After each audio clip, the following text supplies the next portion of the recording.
Hikers laugh at Camino de Santiago because they haven't seen this.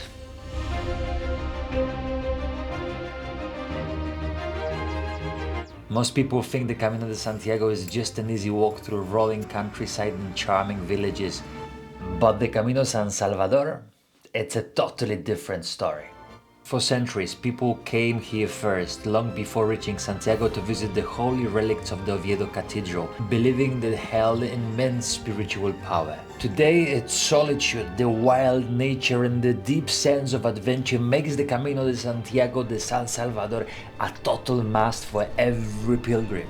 So what makes Camino San Salvador so special, and how can you prepare for one of the most adventurous caminos all over Spain? My name is Ricky from Caminotellers, and this is Camino San Salvador Guide. The Camino de San Salvador, a 121 kilometers path, connects directly to the famous Camino Frances, as Leon has long been a major starting point for pilgrims. Since the 9th century, millions of pilgrims have crossed those mountains to reach the Cathedral of Oviedo, home of some of the most important relics in Christianity, including the Pseudarium of Oviedo and the relics from Jerusalem said to have been brought to Spain for safekeeping. From Oviedo, pilgrims would continue their journey on the Camino Primitivo, the oldest route to Santiago de Compostela. This route was so significant that it inspired the famous saying, "Quien va al Santiago no a Salvador, visite a criado y deja al Señor." Who goes to the Santiago not to the Savior, visits the servant and forgets the Lord.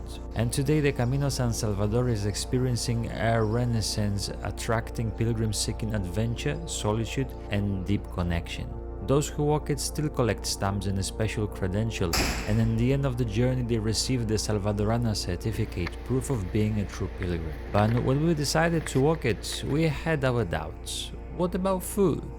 Is it accommodation available? How difficult is the route? And how long does it really take to complete 121 kilometers? How long does it take to walk the Camino San Salvador? The Camino de San Salvador can be completed in minimum of 5 days, but depending on your pace, it can take up after 7 to 8. There are some stages where we walked only 13 kilometers, but that included climbs up to 1,600 meters of elevation. It's not just about the distance, it's about the terrain and attitude. And your pace also depends on the season, as in autumn and spring the days are shorter and it gets darker much quicker in the mountains.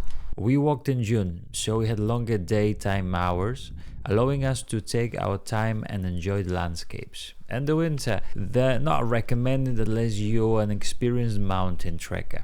We weren't in a rush, we took it as long as it took. But even with this relaxed approach, we had to plan our stages in advance. Some nights we even called albergues a day before to let them know we're on the way. More on that later. What we packed? If you have to compare Camino de San Salvador with other caminos, more popular caminos, where you can even send your backpack ahead, here what you pack you carry. There is no luggage transport, so be prepared to carry your burden every step on the way. Some of the essential gears that we decided to take with us were the extra layers, as the mountain can get chilly even in the summer.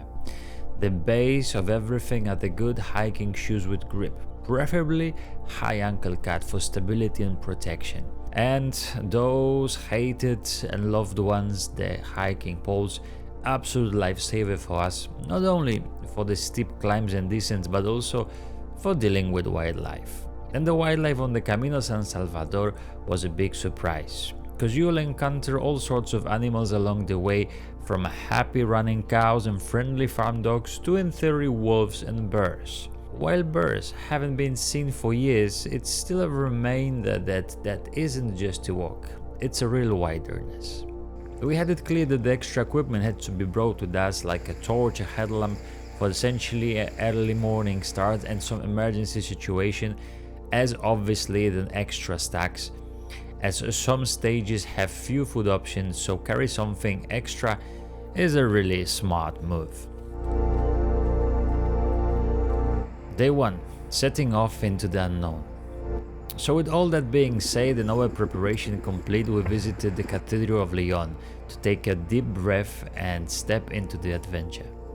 From the very first step, we already had to pay attention to directions. Unlike the well-marked Camino Frances, the Camino San Salvador starts with a choice. At the Plaza San Marcos, where the French way continues straight, the San Salvador route turns right. That's where we spotted our first distinct waymark, leading us towards the completely different experience. And this is the new sign that we have to follow. Camino San Salvador, León, Oviedo. Let's go. We opted to take an alternative route along the river, which took us through the peaceful starts away from the main roads. It didn't take long before the city disappeared behind us and we entered the wild hills of León. First day, first decisions, where to sleep. Our first night was in Cabanillas, 18 kilometers from León, a village so small that it barely felt like the village at all, and albergue easily the smallest we have ever seen, just 4 beds, and we were the 5th person. So we just arrived in albergue. We have a party next door. 2 houses and 1 party in the other. And there's a really good news. There's a coffee machine just there. Coffee machine, the food.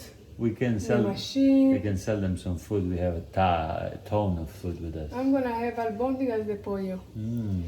And yeah, we called the who's running this albergue, and they are gonna come to check us in. I have my shoulder sore. Thank you, baby, for this first day. Thank you. It's not over yet. Let's stretch a little bit. We are actually lucky we have bought some food with us because, as we learned quickly, there was no bars, no restaurants, and no supermarkets. This was our first reality check on the Camino, requires self-sufficiency. With so few pilgrims on the route, we saw maybe 5 people an entire day, which means we had plenty of time to enjoy the solitude of nature. And unlike many famous Caminos, waymarkers here are scarcer, and some trails feel less maintained. We quickly realized that the GPS tracking helps, and we used the apps that confirmed where were the tracks. The walking in the daylight was actually the best for us, as the markers are not really easy to spot. One new thing that we discovered were the pilgrims boxes. Along the way we found the small wooden stations where the past pilgrims had left safety gear, first aid supplies, and even the journal for travelers to write their thoughts and experiences. It was a simple and meaningful tradition, reminding us that while the Camino is solitary, it's still a part of the shared pilgrimage. That's right. Happy days. Regarding the accommodation on the Camino San Salvador, we will discover that along those days there are a few different options, like this one in Cabanillas, which is donation-based albergues, which pretty much is basic. It has all main amenities and some kitchen and the showers, but yeah, and you will need your sleeping bag. The municipal albergues, like we're going to find on the 3rd, on the 4th day, they provide basic but affordable lodging in some villages. Private albergues and guest houses, like the day 4, 5 and 6, can be booked through booking.coms or any other applications you can find there. Since the Camino is less traveled, calling ahead is a good idea. Some places only open if they know the pilgrims are coming. With that in mind, we settled into our first night in Cabanillas, reflecting on the day. We had walked through silent forests, steep hills, and remote villages, and while it had been challenging, it felt like we had to step into another time, into the Camino that still holds on to its raw, ancient essence. And this was just day 1. Day 2, the weather on the Camino. Day 2 took us through the nearly 20-kilometer stage leading to the smallest yet charming village of Pola de Gordon, where 2 lesser-known Caminos meet, the Camino San Salvador and the Camino Olvidado. But before we dive into the superfood that made this village memorable, let's talk about something we hadn't really needed until now, our trekking poles. As we climbed through the rough hills, we found ourselves face to face with some very protective shepherd's dogs guarding their flocks. They weren't aggressive, but they definitely made sure that we knew who was in charge. So the trekking poles, they're not just for balance, they help us keep our distance and they move carefully without startling the dogs. We just put them on the front of us and made a natural protection, and it actually helped. The golden rule that we figured out later on is never walk between dogs and sheep. Let them see you, walk calmly and keep moving. Before reaching Pola de Gordon, we passed through La Robla, which for many it's a natural stopping point. Here we could grab a much needed coffee after the morning trek, stock up with provision for the next stages, especially the mountains ahead, and buy the new flip-flops for Erica, which she lost some. So the good shopping just before heading into mountains can be done in La Robla. Heavy rain was rolling in. Rather than pushing forwards into the downpour, we made the decision to stay the night in Pola de Gordon. Why? Because walking step hills in the rain wasn't our idea of fun. Also, it's not about the rain itself, but also the visibility, trail condition, and most importantly, the safety. Instead, we found a private room, listened to the rain pour outside, and took advantage to break to explore the village. And sometimes the best Camino experiences happen when your plans change, and this was one of those moments. On paper, the third day didn't seem like a long stretch, but it was the day we finally understood that it really means to walk through the mountains of Camino San Salvador. The morning started in a gentle walk through Buiza, where we passed the last water fountains before the climb. Buiza! A small but important detail we were grateful for. And then the real ascent began. One of the most breathtaking stages, it was waiting for us. This part of the route, one of the most picturesque stretches we could ever imagine. Endless rolling hills, open landscapes and raw, untouched beauty.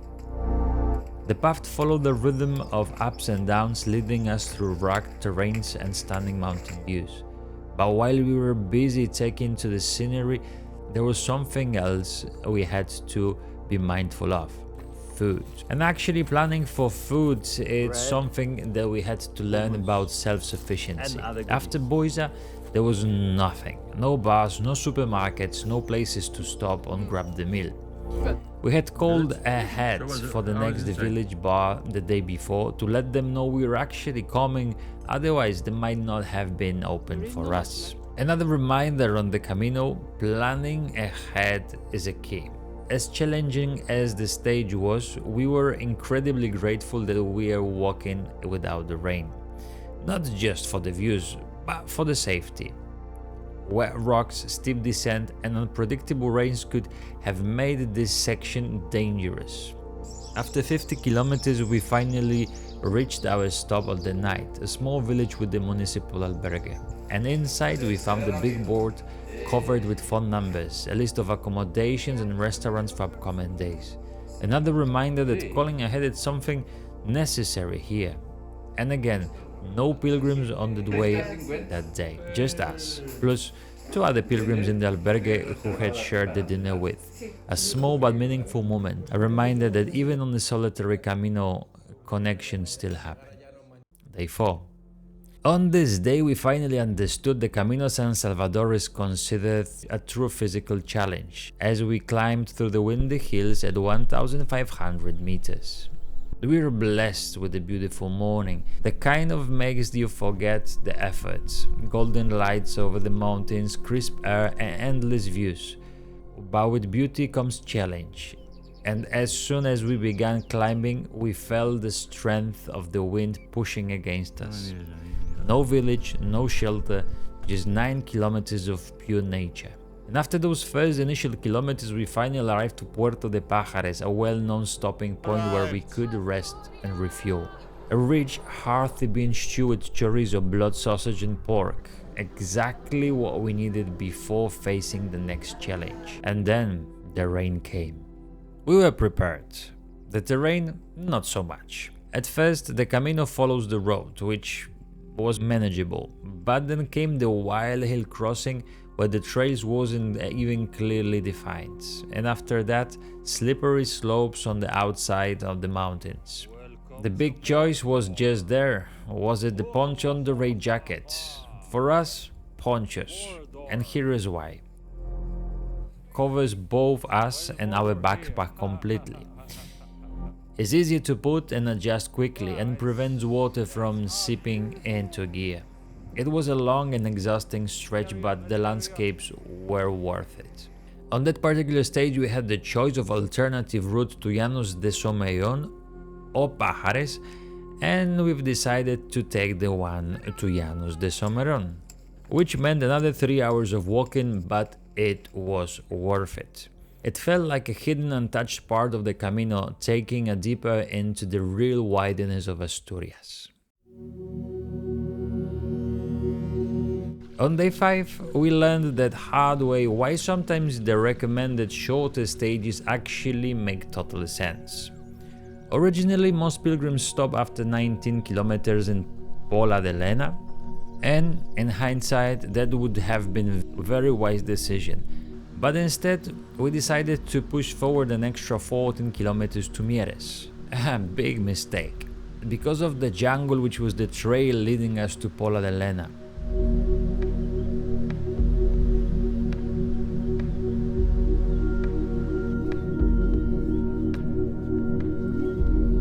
What we didn't consider was that the off-beaten path stretch was exactly that, off the beaten path. No trail maintenance, no clear markings, just raw wild nature. At times, it felt like we were walking through the jungle. The only thing keeping us stable, good grip on our shoes. By the time we arrived to Pola de Lena, we were already exhausted, and then we realized. Kilometer 6 from Campumanes. Mieres at kilometers 20. 20 minus 6, 14. And it's 4 p.m. When are we gonna get there? 3 hours. The next 14 kilometers, pure road walking. No scenic trails, just asphalt, traffic, zero energy left on our legs. Whose idea was that? So that day we've learned some lessons, like that sometimes the shortest stages exist for a reason. And sometimes also, just for extra kilometers, it can feel like an eternity. And obviously, sometimes you just have to laugh at your own bad decisions. But hey, at least we made it. Yes, both.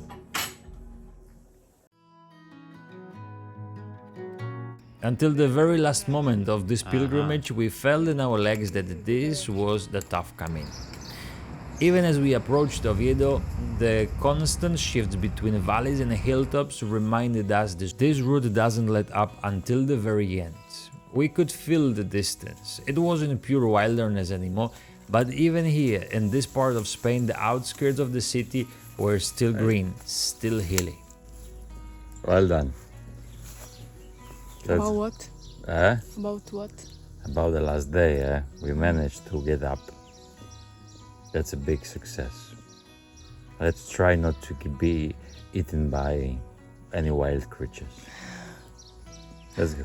Early morning coffee helped, but for the first time in days, we found another coffee along the way, a luxury we weren't used to on this Camino. No need to rely entirely on your own supplies for once. We had one thing in mind, a proper cachopo. When we arrive in Oviedo, we're gonna go to the restaurant and get ourselves a nice big chunk of meat. After days of climbing, sleeping, and pushing through exhaustions, nothing sounded better than the massive cheesy meat-filled masterpiece. And then we saw it, a Cathedral of Oviedo. The final glimpse from a distance gave us the last push of motivation we needed. The closer we got, the more real it felt. We had made it. Finally, we reached the Cathedral of San Salvador, got our final stamps and collected the certificate Salvadorana. Proof we had been completed one of the toughest yet most rewarding Caminos in Spain. The Camino de San Salvador had challenged us, but it also gave us something no other route had before. This is the first time I have cachopo. Usually cachopo are these huge. But this is like a mini one, just for me.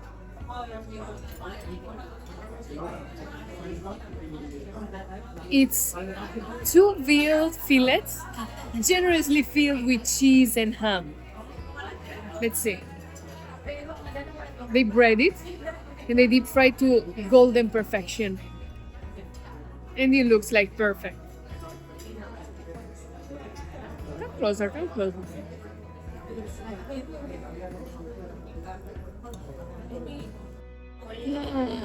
Look.